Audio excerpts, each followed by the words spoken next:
Pero si el que está a la par es cristiano y no tiene, dígale, compre, ¿verdad? Mateo capítulo 6, versículo 9. Mateo 6, 9, cuando usted lo tenga dice amén. Mateo capítulo 6, versículo 9. Es un concepto importante, esas dos palabras que vamos a leer ahora. Versículo 9 y versículo 10. ¿Lo tiene? Una vez más, San Mateo capítulo 6, versículo 9 y versículo 10. Vosotros pues oraréis así. ¿Cómo vamos a orar, verdad? Padre nuestro que estás en los cielos, santificado sea tu nombre. Venga tu reino y hágase tu voluntad como en el cielo, así también en la tierra. Qué lindo. Tome su lugar, por favor. Gracias. Vamos a estar atentos a la palabra del Señor. Amén. Más atentos de lo que ya estamos. Porque es importante ahora escuchar palabra de Dios. Amén. Voy a hablar sobre el pensamiento, venga tu reino. De eso quiero hablar ahora. Venga tu reino. Aleluya. Venga tu reino es un pedido que hacemos en la oración modelo. Es la oración modelo que el Señor nos enseñó. Él dijo, cuando oréis, orad así. Y empezó a decir, ¿verdad? Padre nuestro que estás en el cielo. Esos no son pedidos, esa es una afirmación. Estamos, la primera frase de la oración modelo es una afirmación que hacemos. Padre nuestro es porque es Padre nuestro. Que estás en los cielos, porque pues Él está en los cielos, ¿verdad? Eso lo estamos afirmando. Pero luego viene, santificado sea tu nombre, entre pedido y afirmación, porque Él es santo. Pero ahora sí vienen los pedidos que siguen, ahí sí son pedidos nuestros. ¿Qué primero es lo que estamos pidiendo? Venga tu reino, ese es un pedido. ¿Estamos? Pero sigue el otro pedido. Y hágase tu voluntad, así como se hace allá donde tú estás, que también se haga acá. Entonces vamos a ver esas dos palabras, qué implicaciones tiene para la iglesia. Pedir que venga su reino, pero además pedirle que se haga su voluntad. ¿Estamos? Quiero que aprendamos esos dos conceptos esta tarde. Qué lindo es pedir que se haga su reino, pero cuando vamos al segundo pedido, ahí hay problemas serios. Porque todos nosotros no vivimos en la voluntad de Dios. Casi siempre vivimos en nuestra propia voluntad. ¿Estamos? Ya por ahí es un choque para todo, ¿no? Tan lindo que iba el pastor, pero no, pues yo tengo que decir lo que es. Hay dos voluntades, ¿en cuál de las dos vive usted? ¿En la suya o en la de Dios? Es desafiante eso. Recuérdese que estamos pidiendo que venga su reino, pero también pedimos. ¿Dejamos que eso pase? No me responda. Aleluya. Esa es la introducción de mi mensaje. Hermano Gabriel, aleluya. ¿Qué es el reino de Dios? ¿Qué es el reino de Dios, por Dios bendito? ¿No? Quiero que veamos la perspectiva del reino de Dios que había desde el inicio de la historia. ¿Cómo se veía el reino de Dios? Desde el inicio de la historia, Dios siempre ha querido restaurar su gobierno en esta tierra. Cuando Adán falla, Eva falla, Él inmediatamente aparece queriendo restaurar, ¿ya? Y luego más adelante vemos que aparece un hombre llamado Abraham y Dios dice, tengo que hacer algo con los hombres. Y escogió a Abraham y le dijo, no, contigo haré un pacto, ¿verdad? Haré un pacto ¿de qué? De bendición. De ti saldrán naciones, de ti saldrán reyes, saldrán, y le empieza a decir, ¿no? Pero específicamente le dice, tú serás el padre de una nación, que todos sabemos que es la nación de Israel. Entonces, años después aparece una nación llamada Israel, ¿ya? Y los antepasados le dijeron a la nación de Israel, ustedes son privilegiados porque tienen un Dios poderoso. Y ellos empezaron a creer en un Dios grande, un Dios poderoso. La perspectiva que tomó Israel, ¿sabe qué fue entonces? Es de que tenemos un Dios que nos cuida. Nos vamos a sentir entonces, si quiere, en una posición elevada. Somos el pueblo de Dios, somos los escogidos de Dios, y era todo perfecto. Sin embargo, Israel, al sentirse de esa manera, se fue muy arriba, que dejaron de ser lo que Dios quería que fueran. Una nación modelo que modelara a un Dios todopoderoso. Israel se convirtió en una nación egocéntrica, en una nación egoísta, y le voy a decir algo, se convirtieron hasta en una nación racista, porque ahí con los judíos no entraba nadie, hermano. Ahora, todavía, no sé si alguien dice, yo tengo un amigo que es judío. Yo no tengo ni un amigo judío, No sé si usted sí lo tendrá, y si lo tiene, siéntese afortunado, porque son difíciles los judíos de hoy en día, porque se creen la casta, ¿no? Se creen la pura uva, decimos en mi país, se creen lo de la sangre azul, y se creen el único pueblo de Dios, y no entra nadie. Es un país racista. Entonces, ¿qué pasa? En vez de ser modelo, terminó siendo una nación que despreciaba a los demás, aún por encima de las naciones gentiles, porque las naciones gentiles tenían relación con otras naciones, pero Israel dijo, no, somos nosotros nada más, los únicos. No, aquí no entra nadie más. Y muchas veces Dios recriminó el accionar de Israel y mandó a sus profetas a decirles eso. Entonces, ¿qué pasó con la nación hebrea? Su patriotismo era tan fuerte, hermanos, tan fuerte, que rechazaban todo lo que venía de afuera.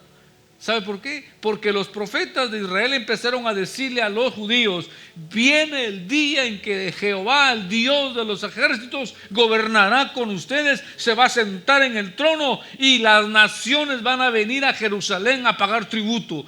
Hermano, ellos dijeron, caramba, somos los afortunados, somos la nación número 1 del mundo. Empezaron a sentirse orgullosos. La perspectiva de ellos del reino de Dios entonces era que un día glorioso iba a venir el rey para gobernarlos a ellos y ellos ser gobernantes del mundo.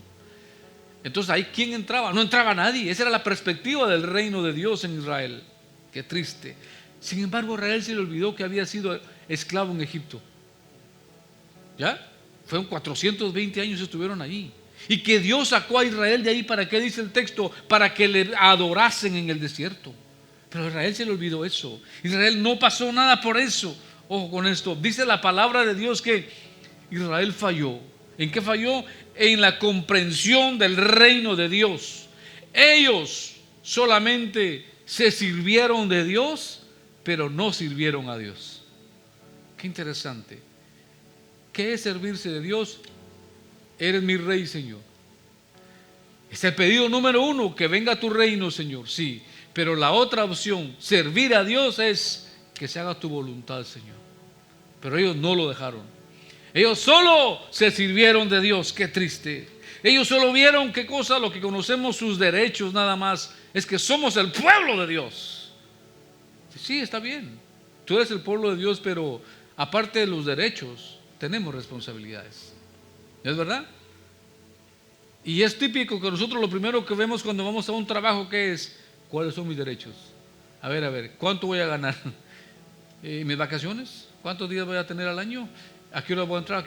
Siempre vamos primero viendo nuestros derechos. Pero se nos olvida que hay una cartilla del otro lado que dice responsabilidades. Amén. Entonces, ojo con esto. Siempre hay 2 palabritas que siempre se las he enseñado, y es esta: posición y ubicación.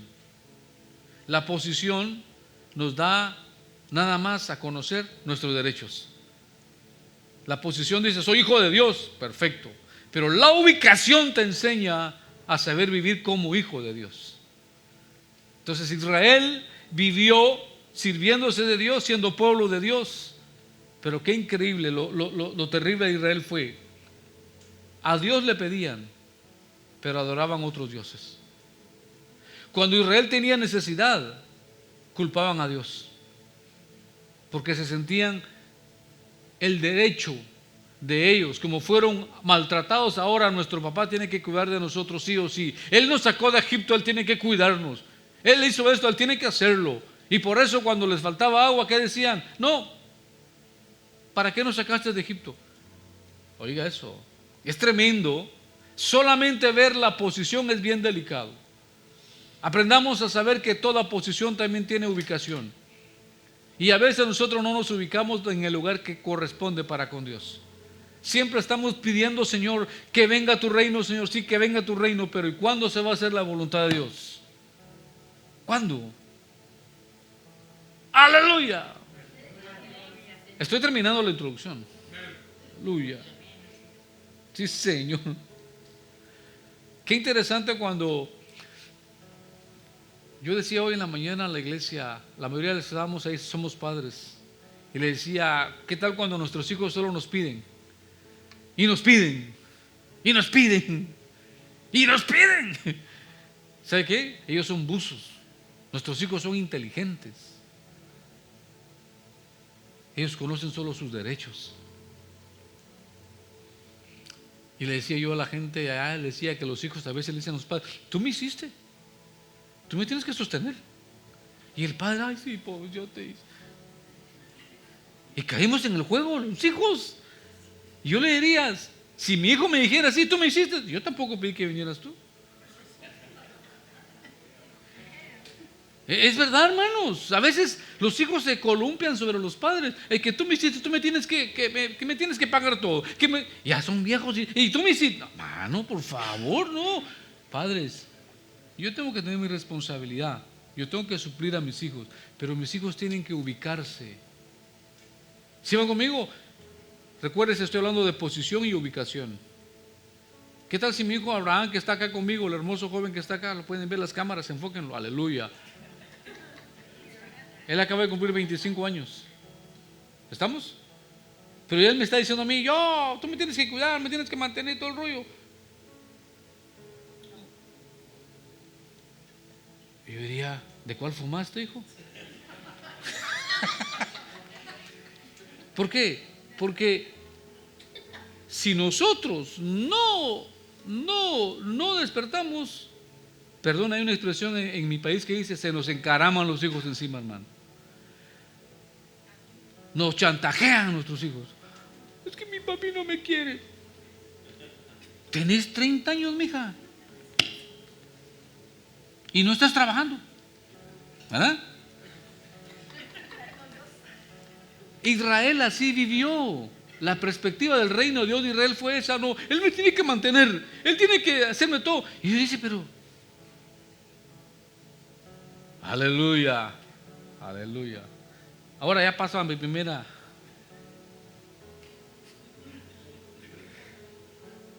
Aleluya.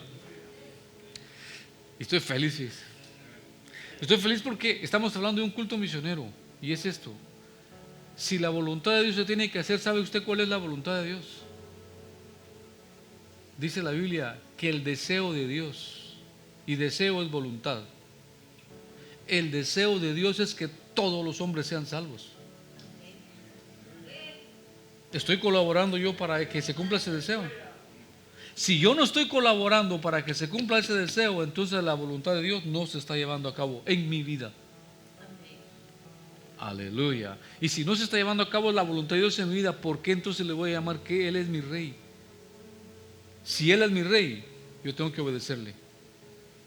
Venga tu reino, Señor. Qué lindo es pedir, venga, se oye poético, que venga tu reino, Señor. ¿Y la voluntad de Él? No, espera, no, espérate. Yo hasta ahí no llego. Aleluya. ¡Ja! Muy bien. Esa era una perspectiva difícil, ¿no? Malaquías, usted ve el libro de Malaquías, hermano, el último libro del Antiguo Testamento, el que cierra todo lo profético de todo el Antiguo Testamento, y entra el Nuevo Testamento. Pero hay un tiempo de oscuridad, le llaman los teólogos, de 400 años de aparente silencio. Malaquías viene hablando y dice muy bien, la nación, toda la nación está en problemas conmigo. Toda la nación, desde los sacerdotes hasta los líderes, hasta el rey, toda la nación está corrompida. Vele al libro de Malaquías, capítulo 1, 2, 3 y 4. Y termina cerrando, hermanos, diciendo, por eso viene el juicio de Dios como fuego que va, dice, a destruir la casa. Ay, qué tremendo. ¿Por qué? Porque no comprendieron la voluntad de Dios. Solo comprendieron: Él es el rey nuestro, sí, Él es el rey, sí, Él es el rey mío, sí, pero... Y Dios dice: pero lo que yo quiero que hagan, ¿qué onda? ¿Cuándo? No despertaron. Cuando Jesús nace en este mundo, le hablo ahora cuál era la perspectiva de ellos, ya en el Nuevo Testamento. Jesús nace. Israel tenía un problema serio, estaba subyugado al imperio romano.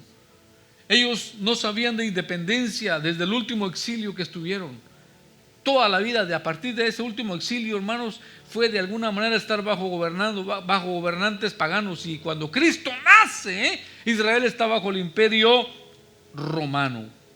Entonces, muchos judíos esperaban el día en que los gentiles fueran asesinados y que ellos recibieran la autoridad, porque la profecía decía que el Mesías iba a venir e iba a sentarse en el trono en Jerusalén. Qué tremendo, hermano.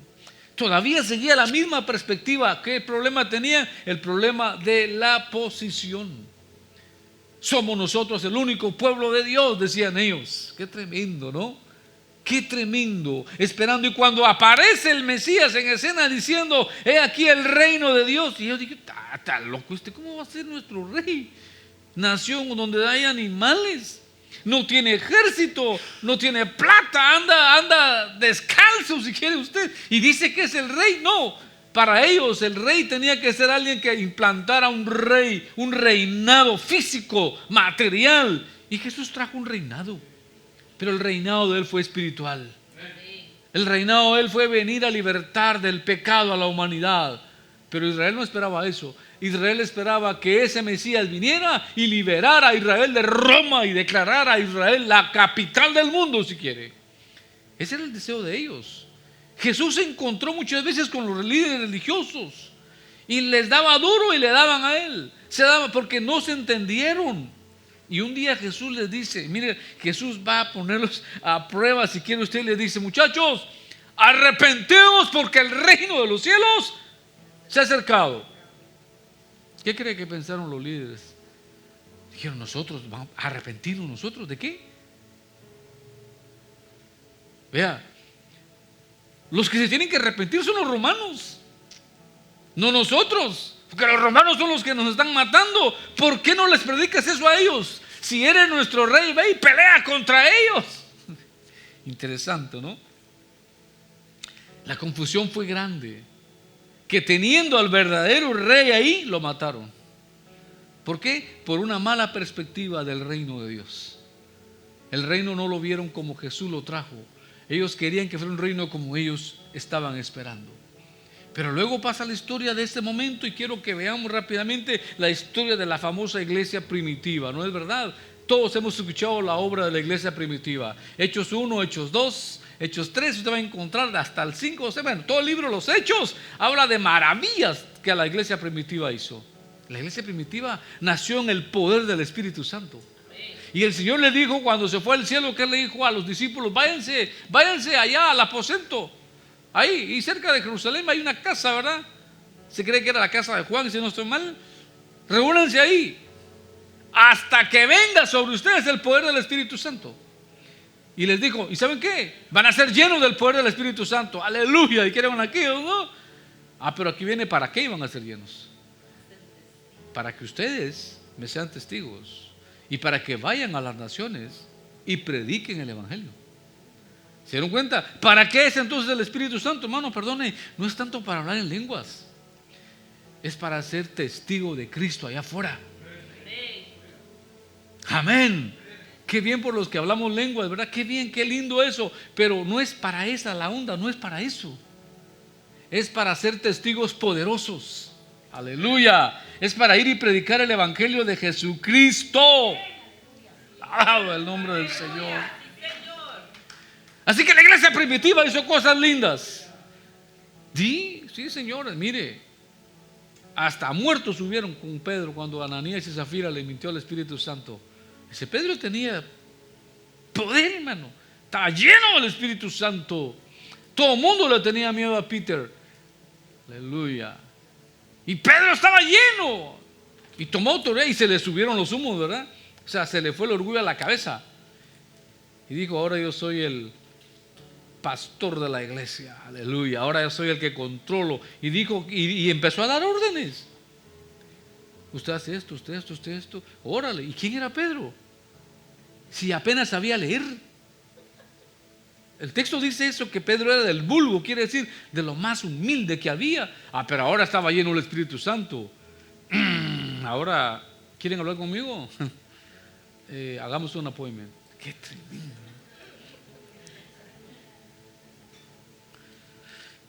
Se nos sube la mano, no sé qué pasa. A veces la gente fuma, ni de la buena fuma, ¿verdad? Y se vuelven así todos. Hermano, no, somos siervos de Dios. Pero Pedro lleno del Espíritu Santo, hermano. Dice que los enfermos se sanaban solo con la sombra de Pedro. Y me dice, le cae encima. Si solo la sombra sanaba, imagínense si los tocara, Dios guarde, hermano. Entonces Pedro andaba pero lleno, era un dragón echando fuego por todos lados, hermano. Aleluya, aquel se levantaba y aquel caía. Tremendo el Pedro. Yo digo, esa iglesia, pero habían cositas que estaban pasando dentro de la iglesia. Y si uno no lo lee, no se da cuenta. Yo se lo voy a decir qué cosas estaban pasando que a Dios no le agradaron. Y Dios tuvo que parar con eso, fíjese usted. Dios, sí, Dios. Porque la orden fue, cuando reciban el poder del Espíritu Santo. En mi pueblo dicen, let's go, aleluya. Usted está muy serio ahora. Venga. Salen o salen. Pero la iglesia se le olvidó. Ahora, ¿qué pasó con la iglesia? La iglesia primitiva sí aceptaron el reino de Dios, pero no soltaron el control para que Dios gobernara. ¿Se dieron cuenta? Pedro dijo, no, ahora yo tengo como dijo que caricatura, ahora yo tengo el poder, dijo una caricatura, ¿verdad? Pedro no lo soltó. Todo era Pedro. Todo era Pedro. Todo era la consulta de Pedro. Entonces, ¿qué hace la iglesia primitiva? Aceptaron el reino de Dios, pero no soltaron el control. Y Dios dijo, ¿cuándo van a salir? ¿Cuándo se van a ir a predicar? No, aquellos felices. Hasta organizaron la iglesia, hermano. Aquí está la líder de damas, aquí hay diáconos, aquí hay de jóvenes. Y yo decía, ¿qué están haciendo? 3,000 aceptaron el primer mensaje de Pedro. Imagínense el segundo mensaje, hermano. Si esa iglesia tenía unos 10,000 miembros, si quiere, era una mega iglesia. Y todos se querían, todos se abrazaban. Ay, hermano, qué lindo verle, qué lindo, qué gozo. Y qué bueno cuando nos amamos, ¿no? Y Dios dice, pero eso es lo que yo quiero que hagan ustedes. No, Dios dijo no. Y pasó un día, Dios dijo, a ver si mañana salen estos bandidos a predicar. No. El Pedro feliz en su oficina, hermano. Todos felices en la iglesia, cantando aleluya y la presencia. Y no, estos no van a salir. Dijo Dios. ¿Qué hizo Dios? Mandó la persecución. Sacó a la iglesia de las 4 paredes. Y solo así fue que el evangelio salió. Pero tuvo que llegar la persecución, tuvo que morir un famoso Esteban. Lo mataron. O sea, el crecimiento de la iglesia se lo debemos a un mártir llamado Esteban. Y mire usted, si usted ve el texto, dice que ninguno de los 12 apóstoles fueron a recibir el cuerpo de Esteban. Ellos estaban muy ocupados. Dice que unos discípulos, hermanos, fueron y agarraron el cuerpo de Esteban. ¿Y los 12 dónde estaban? Haciendo agendas, hermano. Y Dios dice, ¿y no quieres que mi voluntad se haga? Y Dios dijo, ¿no van a salir? Órale pues. Levanta un famoso Pablo, que antes era Saulo, y persiguió a la iglesia, y entonces salieron todos disparados. Unos a Samaria, otros a Berea, otros. Se regaron los apóstoles, hermanos, fueron todos y a donde llegaban predicaban. Y Dios dijo, ¿verdad que sí podían? En otras palabras, yo no puedo, oye hermano, fíjese. No puedes, te va a decir Dios. ¿No puedes o no quieres? Aleluya. Es mejor en tiempo de gracia, hermano. No esperemos que Dios figurativamente nos ponga el revólver acá para entender. Cuando ya Dios jala la cuerda, ay sí Señor, ahora sí te voy a servir. No, en mi pueblo dicen tu ley. Aleluya. Así también dicen en mi pueblo, por decir amén dicen amén. Aleluya. Esa era la perspectiva de la iglesia primitiva. ¿Sabe cuál fue? Una iglesia posicional, y abusaron de la exclusividad. ¿Sabe por qué? Porque ellos no le predicaban a los gentiles. Qué tremendo esa iglesia, hermano. ¿Ya? Entonces se volvió egocéntrica. Segunda, ¿sabe qué? Esa iglesia primitiva pudo salir hasta que llegó la persecución. Tercero, hermano, antepusieron sus costumbres y prácticas para ser salvo. Por ejemplo, ¿qué decían para ser salvo? Tienes que circuncidarte.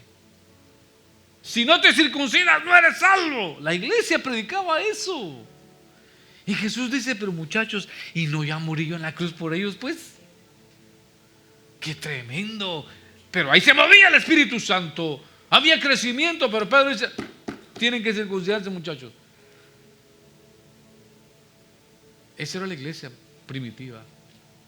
Un buen día Dios le dice a Pedro, vas a tener que ir a la casa de un gentil y vas a ir a predicar ahí. Gentil era una persona que no era judía. Era una persona de otro país, de otro pueblo, de otra etnia, no judío. Y Pedro dijo, Señor, yo no me he contaminado. Es decir, yo soy puro. Y el Señor le dice, Pedro, vas a tener que ir, porque hay gente fuera de Israel que también me ama. Están orando, Pedro. Y Pedro, ay Señor, pero ¿qué va a decir mi gente si yo entro a la casa de un gentil? Mire usted, Pedro lleno del Espíritu Santo, pero todavía mero raro, hermano. ¿Ya? Y Dios le dice, Pedro, vas a tener que ir. Y usted sabe la historia de ese hombre que era un centurión del ejército romano, ¿verdad? Que oraba a Dios, dice, ayunaba. Y en uno de los ayunos vio un ángel, el hombre, hermano. Si un ángel vino a este, ¿por qué no Pedro, que era pecador? Dios manda un ángel y le dice, hey, manda a llamar a Pedro para que venga y te enseñe la palabra. Y cabalmente. Entonces, dice la Biblia que el centurión mandó unos servidores a la casa de Pedro. Y cuando Pedro los ve, dice, ay, ustedes son inmundos. Sí, Señor. No sé qué seamos, le digo, pero mi jefe dice que tienes que ir a la casa con nosotros, ¿verdad? Y Pedro se atreve todavía a preguntarle a Dios, ¿voy o no voy? Y Dios le acaba de decir que tiene que ir. Y llegaron y se fueron. Y miren, lo que me impresiona es que cuando Pedro llega a la puerta de la casa, yo creo que él se echó su persinada antes de ver si entraba ahí. Porque para él era inmundicia, era pecado. Imagínense el amor de Pedro, hermano. Y cuando llega a la puerta, dice la Biblia que el hombre del centurión tenía mucha gente invitada en su casa, mire usted, para recibir a Jesucristo. Y Pedro se pone celoso. Y Pedro dice, ¿para qué me hicieron venir ustedes acá? Qué fuerte eso, hermano. Yo le decía a la mía, si Pedro me dice eso a mí, yo lo mando por un tubo de regreso, hermano. Dios te trajo, tienes que venir humilde, hermano. Ah, no, Pedro va como el apóstol, ¿no? ¿Para qué me quieren acá ustedes? Ustedes saben, dice Pedro, que yo no puedo entrar en casa de pecadores. Ay, hermano, esa era la vida de la iglesia primitiva. Y Dios dice, ¿qué estás haciendo, Pedro? Es que ese Pedro era terco, si quiere verlo, hermano. ¿Qué estás haciendo? ¿Cómo estás llamándole a esa gente así? Si ellos necesitan de mi cuidado, Pedro. Y cuando Pedro entra, nomás empezó a hablar, y para más clavo de Pedro, dice la Biblia que nomás empezó a hablar y fueron llenos del Espíritu Santo. Y Pedro se asustó. También ellos pueden recibirlo. O sea, la mentalidad de la iglesia primitiva no cambió mucho en relación a la nación hebrea, que miraban a los demás como personas de segunda categoría. ¿Se dieron cuenta? Qué tremendo, hermano. Ahora, como tenemos que terminar temprano, llego a esto. ¿Cuál es la perspectiva del reino de Dios de la iglesia hoy? Hoy, ya le hablé de la historia, ahora veamos la perspectiva nuestra hoy. ¿Cómo vemos nosotros el reino de Dios en la iglesia actual? Mire, le hablo de dos cosas que pasaron rápidamente. En la década de los 60 hubo un movimiento llamado Teología de la Liberación. de Gustavo Gutiérrez, un sacerdote peruano, que enseñó que el evangelio debía de predicarse desde la perspectiva del pobre. Es decir, saquemos a los pobres de su pobreza. Hagamos que los pobres disfruten la vida y dejemos de ser ricos nosotros y que ellos también disfruten la vida. Y no está mal la idea, fíjese, es muy buena esa idea. La teología de la liberación. El problema de esa teología es esta, y vayan conmigo, hermano, que cuando no logran sus objetivos de manera pacífica, ¿sabe qué hacen? Toman las armas y se vuelven revolucionarios. Es lo que conocemos ahora como los famosos grupos, digamos, socialistas, los grupos terroristas, no, tal vez no terroristas, sino los grupos subversivos, los grupos guerrilleros que están en las montañas, que a causa de la pobreza tomaron las armas. Y si usted lee la historia de Latinoamérica, va a encontrarse que todos los grupos subversivos que hay en Guatemala, El Salvador, Colombia, todos los países de Latinoamérica, estuvo metido los padres de la iglesia. Los padres de la iglesia que creyeron a esta teología llamada teología de la liberación. O sea, liberar a los pueblos de su pobreza. Pero si no lo logras predicando, agarremos las armas y nos vamos a la montaña y destruimos al ejército y atacamos al gobierno. Vea usted, si puede leer un poco de historia, se dará cuenta de que los grupos subversivos, guerrilleros que hay, nacieron en la mente de la iglesia tradicional. ¿Estamos? ¿Cómo afectó eso a la iglesia? Ojo, la iglesia cristiana viene y se da cuenta que están manejando la teología de la liberación. Entonces viene otro movimiento dentro de nuestra iglesia cristiana que se llamó la teología de la prosperidad. No sé si alguien ha escuchado eso, pero esta teología predica lo siguiente: es que Dios quiere que tú seas bendecido, que tengas la mejor casa, el mejor carro y que disfrutes la vida. Y si estás enfermo y si estás en pobreza es porque estás bajo maldición. Esa es la teología de la prosperidad. Eso se empezó a vender aquí en Estados Unidos en la década del 70, 80, 90. Y usted quiere, yo le puedo dar nombre de predicadores que usted admira quizás en la televisión, empezaron a hablar sobre: tú tienes que ser prosperado, tú tienes que ser bendecido, tú tienes que tener lo mejor de lo mejor, porque Dios dice que tú quieres, que Él quiere que seas cabeza y no cola. Y la gente empezó a enardecerse y empezamos a perder el concepto del reino de Dios en la tierra. ¿Qué hicimos entonces? Colocamos al hombre por encima de Dios e hicimos de Dios alguien que está obligado a bendecir, porque la teología de la prosperidad dice que Dios está obligado a bendecirte y que solamente tienes que confesar con tu boca y decretar. Yo voy a morirme decretando, no voy a recibir nada con decretar, hermano. Hay que trabajar, hermano. Yo decreto que del cielo me va a venir el carro. Sí, te va a caer encima y te va a aplastar. Hermano, llegó un momento, yo vi eso, le digo, movimientos donde le decían a la gente: repite esto, hoy yo decreto, y decreto, y dije: madre mía, ¿desde cuándo voy a decretar yo esto? Si tu bendición no es por decreto, tu bendición es por el trabajo que hagas para el Señor. Además, Dios no está interesado en que usted y yo seamos bendecidos de esa manera. Dios está interesado en cumplir su voluntad, y su voluntad, les dije que era que todos los hombres sean salvos. Amén. No que usted ande en el último. Ojalá, y gloria a Dios por los que tenemos carros nuevos, ojalá los tenga pronto, pero que ese no sea el fin. Eso no es el fin del cristianismo. El cristianismo es servir a Dios. Es más, Él envió, dice la palabra, que envió a 70 de dos en dos y les dijo: no lleven doble calzado, no lleven doble capa, no lleven comida, no lleven nada. Yo voy a proveerles a ustedes, aleluya. Ese es el deseo de Dios. Dependencia total de Dios, aleluya. Pero ha pasado eso afectó a la iglesia. Todo el mundo entonces empezó de la noche a la mañana: yo soy campeón. Qué rico está solo decirlo, y hasta el día de hoy conozco gente diciendo: soy campeón. Ya ni se fue la voz y están en la cola todavía. Hermano, eso es una burla al cristianismo. Que yo soy esto, que yo merezco esto, así por merecer, hermano.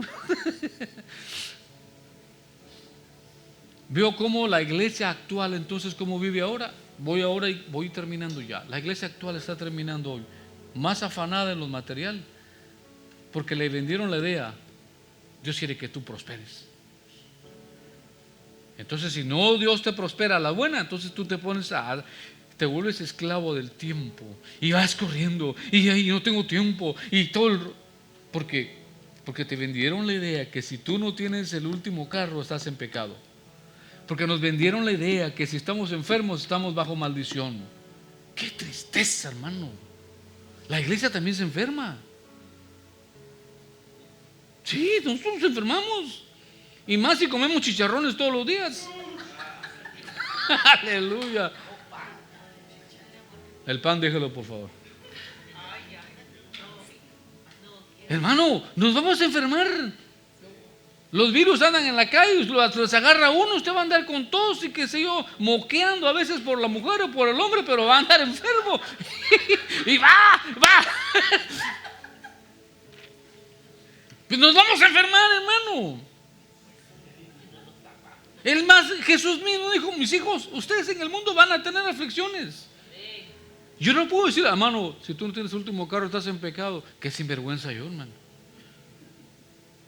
Si yo quiero que usted tenga carro nuevo, dígame, cómpremelo usted, pastor. Pues sí, hermano. Pero no se trata de bienes, se trata de hacer la voluntad de Dios. Hay pastores que viven más preocupados por su imagen, hermano. A ver qué dice ahora la televisión de mí. ¿Qué le importa eso a Dios? Aleluya. Estamos tan afanados en tantas cosas, hermano, que perdimos en sí cuál es el reino de Dios. Él es el rey, sí, pero ¿estás haciendo la voluntad de Él? ¿Cómo? Si vivimos más afanados en otras cosas. La voluntad de Dios, dice la palabra, que es buena, es agradable, es perfecta. Pero cuando no la aceptamos es dura,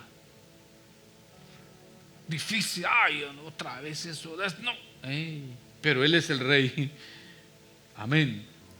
¿Qué debemos hacer? Número 1, ¿cómo vamos a mejorar para que no solamente venga el reino de Dios, sino para que se haga la voluntad de Dios en nosotros?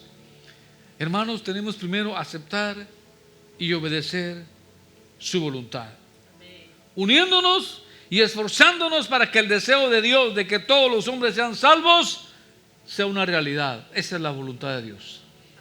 Si usted y yo estamos en esa línea, colaborando para que se cumpla la voluntad de Dios, estamos en la línea correcta. Amén. Aleluya. Decía en la mañana, la iglesia no tiene una misión. No, es la misión que tiene una iglesia. Amén. Amén. La iglesia no tiene que pensar, es que tenemos misiones. No, es la misión la que gobierna la iglesia. Si nosotros no hacemos eso, estamos mal. 2, conocer no solamente nuestra posición de hijos, sino también la ubicación que tenemos dentro del reino de Dios. Sé que soy hijo. La pregunta es, ¿estoy funcionando como hijo? Amén. Aleluya. 3, tenemos que vivir enfocados en su misión y no en la nuestra. Y 4, edifiquemos su reino y no el nuestro. Fuimos llamados a servir y no a servirnos. Ese es el llamado de Dios. Muchos aprovechan la posición de pastor, de apóstol, de profeta, de no sé qué, para vivir de eso. Y ni siquiera aportan nada a quienes le ayudan a vivir de eso. Dios no nos llamó a eso. Dios nos llamó a servir dentro del reino de los cielos. Así que el reino de Dios, iglesia, ya está presente mediante Jesucristo. Ya no hace falta que le estemos diciendo venga a tu reino. Lo que hace falta sinceramente es que obedezcamos su voluntad. El reino de Dios ya está aquí. Cristo ya nació. Ya está con nosotros. Nuestra pregunta es, ¿estamos obedeciendo? Tenemos que obedecer al reino de los cielos. Y concluyo diciéndoles lo que decía Martin Luther King Jr. Me impresionó mucho este texto de este hombre. Dijo, llega un momento en que el silencio es traición. Eso duele, hermano. Llega un momento en que el silencio es traición. Lo dijo Martin Luther King Jr. Hablaba de la gente buena, ojo, que estaba de acuerdo con lo que él hacía, pero no se metía a la lucha. Todos nosotros sabemos que predicar es bueno, pero no predicamos. Todos sabemos que es bueno ir a la gran comisión y no vamos. Entonces Martín dice, llega el momento en que el silencio es traición. La pregunta es, ¿estamos traicionando a Dios? Wow, está fuerte. El silencio es traición. ¿Vamos a dejar solo a los misioneros? ¿Vamos a dejar solo al pastor? ¿Vamos a dejar solo al líder? ¿Vamos a dejar solo? No, mano, sí, qué buena obra la que ustedes hacen, pero si no te metes, el silencio es traición. Amén. Los sigo amando con todo mi amor, hermano. Gracias por su atención. Les agradezco. Pónganse de pie, por favor. Gracias.